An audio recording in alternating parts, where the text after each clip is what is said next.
खातिनो हजरात, ये कहानी है उन लोगों के लिए जो शादी करके बाहर चले जाते हैं। ये चीखती चिल्लाती कहानी उनको एक तल्ख हकीकत से आशना करेगी। रियाज में रहते हुए काफी अरसा ऐसा गुजरा जब होटल में खाना खाया करता था। जाहिर है पकाना आता नहीं, इसलिए होटल पर ही इक्तिफा करना पड़ता था। मगर खाने की मेज पर तन्हा बैठते हुए एक नवाला भी हलक से उतारना गोया जहर खाने के बराबर लगता। चुनाचा अपनी मेज से उठकर किसी और मेज पर तन्हा बैठे शख्स के पास पहुंच जाता। अपने खाने का ऑर्डर देने के साथ कहता, यार हम दोनों मिलकर खाना खाते हैं, बातें भी हो जाएंगी, वक्त भी कट जाएगा और पेट भी भर जाएगा। मेरे इस जुमले का जवाब अमूमन अच्छा ही मिलता था।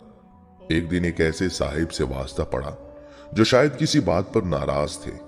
मैंने उनकी मेज पर जाकर बैठते हुए कहा, अंकल चलें एक साथ खाना खाते हैं, बातें भी करेंगे और पेट भी भरेंगे। वो साहिब बोले, क्यों मियां, चलो चलो अपना खाना मंगाओ और खाओ, आ जाते हैं मुफ्तखोरे कहीं के। उनकी आवाज इतनी बुलंद थी कि पूरे होटल ने समझा कि मैं वाकई उनसे मुफ्त खाना खिलाने की दरखास्त कर रहा हूं। मैंने वजाहत की, चाचा खाना मैं अपने पैसों से मंगाऊंगा, बस आपके साथ बैठूंगा तो वक्त कट जाएगा। खैर वो नहीं माने और मैं अक्सर की तरह उस दिन भी खाना खाए बगैर मेज से उठ गया। रात को बिस्किट खाए और सो गया। दयारे गैर में भूखा सोना कोई हैरत की बात नहीं, अक्सर ऐसा ही होता है। ऐसी ही एक रात खाना खाने निकला तो मेज पर बैठे एक नौजवान से इन्हीं जुमलों के साथ तारुफ हो गया। वो बहुत खुश मिजाज और दिल का बड़ा नौजवान था। मैं यहां उसको नौफल के नाम से मुतारिफ करवाऊंगा। नौफल की उम्र यही कोई 26-27 साल होगी। एक दूसरे के बारे में बातें शुरू हुई तो मालूम हुआ कि नौफल की शादी 4 साल पहले हुई थी, मगर वो शादी के 1 माह बाद ही रियाज आ गया था। यहाँ के मसाइल और घरेलू जिम्मेदारियों की वजह से फिर जा ना सका। हम हर रोज रात को मुलाकात करने लगे। एक रात काफी देर से वो मुझे सड़क पर मिला। अरे नौफल, इस वक्त तुम कैसे, क्या सुबह काम पर नहीं जाना? मैंने उसको अपनी तरफ मुतवज्जो करते हुए पूछा। नहीं मुस्तफा भाई, बड़ी मुश्किल से छुट्टी लगी है। 1-2 दिन में गांव जा रहा हूं, 5 साल बाद जाऊंगा। अब जाकर अपनी बेटी को देखूंगा। नौफल मुझे बता चुका था कि वो शादी के 1 माह बाद ही सऊदी अरब आ गया था। फिर उसके घर एक बेटी की पैदाइश हुई। नौफल 1-2 दिन में गांव चला गया। बड़ा खुश था। उसका चमकता चेहरा आज भी याद आता है तो दिल तड़प उठता है। नौफल को गए हुए 1 माह हो गया था। एक दिन हस्बे रिवायत मैं होटल में खाना खाने गया तो नौफल को एक कोने में मेज पर खामोश और उदास बैठा देखा। शेव बड़ी हुई, बाल बिखरे हुए और आंखें सूजी हुई थी। अरे नौफल, ये क्या, तुम कब आए? मैंने मेज के करीब पहुंचकर सवाल किया। नौफल मेरी जानिब ऐसे देखने लगा जैसे वो और मैं बिल्कुल अजनबी हूं, आज ही मुलाकात हुई हो। फिर चंद ही लम्हों बाद नौफल ने मेरा हाथ ऐसे थामा जैसे हमारा सदियों का ताल्लुक हो, वो मेरा सगा हो या मैं उसका सब कुछ हूं। मैंने नौफल के हाथ पकड़ते हुए सवाल किया, क्या हुआ यार, तुम तो गांव गए हुए थे, कब आए, क्या हुआ? मगर वो खामोश था। मैंने खाना मंगवाया। बड़ी मुश्किल से उसने चंद लुकमे लिए, मगर कुछ ना बोला।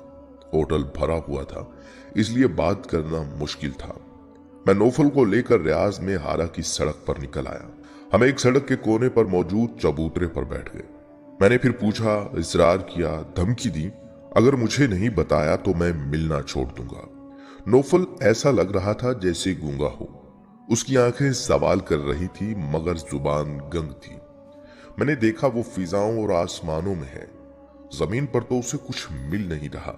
काफी देर ऐसे ही गुजर गई और फिर मैं गुस्से में उठकर जाने लगा। ठीक है, जब मुझे कुछ नहीं समझते तो छोड़ो, मैं चला जाता हूं। अब नौफल उठा और मुझसे लिपट गया और ऐसे रोने लगा जैसे बच्चा बिलक बिलक कर रोता है। नौफल की हिचकियां बंद नहीं हो रही थी। मुस्तफा भाई, ये मैंने क्या कर दिया, मेरे साथ क्या हो गया?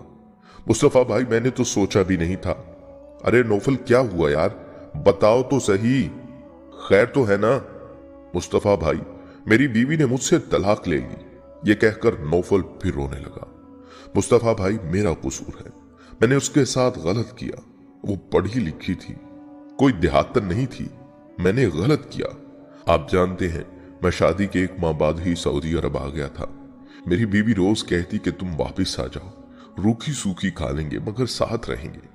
मगर मैं अपना घर बनाने की धुन में था। बस यार इतना कमा लूं कि घर बना लूं। माँ कहती थी कि बहनों की शादी के लिए जमा कर लो। वक्त गुजरता गया, मेरी बेटी भी पैदा हो गई। नौफल ने कहा, मेरे बचपन का दोस्त था अरशद। हम दोनों एक ही मोहल्ले में पले बढ़े थे।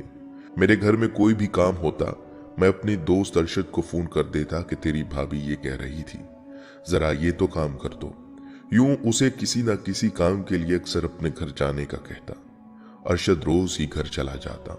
अम्मी और बहनें भी उसे जानती थीं। मैं अगर यहां से जाने का कभी इरादा करता तो अम्मी मुझे बहनों की शादी और घर के मसाइल गिनवा देती और मैं फिर रुक जाता। मेरी बेटी अब माशाअल्लाह 4 साल की हो गई। इस मर्तबा आजाद कश्मीर अपने गांव गया, मगर वहां तो सब कुछ बदल चुका था। मेरी बीबी मेरी नहीं रही। मेरी बेटी मुझे पापा नहीं समझती। मुस्तफा भाई, मैं तो बर्बाद हो गया। मैंने हौसला दिया कि पूरी बात करूं। फिर क्या हुआ? उसने कहा, मैं घर गया तो मुझे पहले ही दिन महसूस हो गया कि मेरी बीवी मेरे आने से खुश नहीं। मेरी बेटी तो मुझे जानती ही नहीं। उससे सिर्फ फोन पर या स्काइप पर ही बात हुई थी। अगले दिन अरशद आया तो मेरी बेटी पापा पापा कहते उससे जा लिपटी। उसे देखकर मेरी बीवी के चेहरे पर भी खुशी नुमाया हो गई। मैं परेशान था कि ये क्या माजरा है। 1 हफ्ता ऐसे ही गुजर गया। मैं सब कुछ महसूस करता रहा। फिर मैंने अपनी बीवी से पूछा, आखिर ये गुड़िया मेरे पास क्यों नहीं आती? वो अरशद की गोद में चली जाती है, मुझसे कतराती है। बीवी ने कहा, आपको मैं कहती रही कि आप आ जाएं, मगर आपने पैसे कमाने के लिए मेरी एक न सुनी। आज गुड़िया अरशद को ही अपना पापा समझती है, क्योंकि हर मौके पर वही तो मौजूद रहा। उसने गुड़िया की हर फरमाइश पूरी की। न जाने आप ये क्यों नहीं समझ पाए कि पैसा ही सब कुछ नहीं होता। आज आपका दोस्त अरशद मुकम्मल तौर पर हमारे घर में आ चुका है और इसी घर का एक फर्द हो गया है। तो क्या मतलब मेरी कोई औकात नहीं? मैंने उससे सवाल किया तो बीवी ने कहा, इसमें मेरा कोई कसूर नहीं। आप शादी के 1 माह बाद ही चले गए, आज 5 साल बाद आए हैं। इस अरसे में अरशद ही वही शख्स था जिसने हम माँ बेटी का हर तरह ख्याल रखा। हम दोनों में ज़हनी हम आहंगी है और हम एक साथ रहने का फैसला कर चुके हैं। मैं ये सुनकर सकते में आ गया। मैंने कहा, तुम जानती हो तुम क्या कह रही हो? मैंने चीखते हुए पूछा। बीवी ने कहा, हाँ मैं जानती हूं, मगर मजबूर हूं। मैं बाप के साथ नहीं रह सकती। मेरे दिल में आपके लिए कोई जगह नहीं। अरशद भी यही चाहते हैं, आप मुझे छोड़ दें ताकि हम नई जिंदगी शुरू कर सकें। मैं सीधा अरशद के पास गया और पूछा, तुमने ये क्या किया? मेरे ही घर में डाका डाल दिया। अरशद ने जवाब दिया कि मैंने कोई डाका नहीं डाला। तुम अपने घर की रखवाली कहां कर रहे थे जो तुम अपना घर मेरे हवाले कर गए थे? जो रखवाली करता है वो ही घर का मालिक होता है। मैं मुजरिम हूं, मगर मुझसे बड़े मुजरिम तुम हो। तुम्हारी बीवी हर ईद पर मेहंदी लगाए गजरा सजाए तुम्हारा इंतजार करती। मैं आता तो तुम्हारी बेटी से कहता कि आपकी मामा अच्छी लग रही है। ये सुनकर गुड़िया की मां भी खुश हो जाती। यूं ही वक्त गुजरता गया और हमारी सोचों और ख्यालात में यकसानियत परवान चढ़ती रही। नौफल, अब तुम अपनी बीवी को छोड़ दो।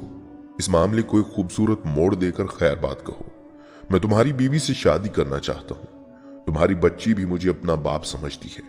तुम्हारी बीवी तुम्हारी रही और ना तुम्हारी बेटी तुम्हें पहचानती है। तुम क्रिकेट के उस 12वें खिलाड़ी की मानिंद हो जो टीम में होता है मगर खेल का हिस्सा नहीं होता। अरशद की बातें हथौड़ा बनकर मेरे ऊपर बरस रही थी। उसने कहा, मुस्तफा भाई, नहायत तल्ख रहा यह सफर मेरा। मेरी जिंदगी की साथी किसी और की हम कदम हो गई। अफसोस की बात यह रही कि मेरी माँ और बहनें, जिनके लिए मैंने अपने इतने बरस तनहा गुजार दिए, जिनकी वजह से मेरा घर बर्बाद हो रहा था, उन्हें कोई अफसोस नहीं था। उन्होंने मेरी बीवी पर अनगिनत इल्जामात लगा दिए, मगर मैं जानता था ये कसूर उसका नहीं, मेरा है। मेरे पास आज दौलत है, मगर हकीकी दौलत खो बैठा हूं। मैंने एयरपोर्ट से ही बीवी को तलाकनामा इरसाल कर दिया था ताकि वो दुल्हन जो 5 साल तक अपने पहले शोहर की राह तकती रही, अब उसे मजीद इंतजार न करना पड़े और वो दूसरे शोहर के साथ हंसी खुशी जिंदगी गुजार सके। ये कहकर नौफल फिर खामोश हो गया। हारा की सड़क पर रात के 2 बजे सनसनाती गाड़ियां मुझे खौफजदा कर रही थी। नौफल के अंदर से उठने वाला शोर तन्हाई में मजीद इजाफा कर रहा था। मेरे पास नौफल के लिए कोई अल्फाज नहीं थे। मैं उसे घर जाने की तलकीन करते हुए वापिस अपने कमरे में आ गया। उस दिन के बाद नौफल नजर नहीं आया। फिर कई माह बाद होटल से ही मालूम हुआ कि अब नौफल दुनिया में नहीं रहा। न जाने इस कहानी में नौफल कसूरवार था, उसकी बीवी गुनहगार थी, या अम्मी और बहनों ने अपनी ख्वाहिशात के लिए घर बर्बाद कर दिया।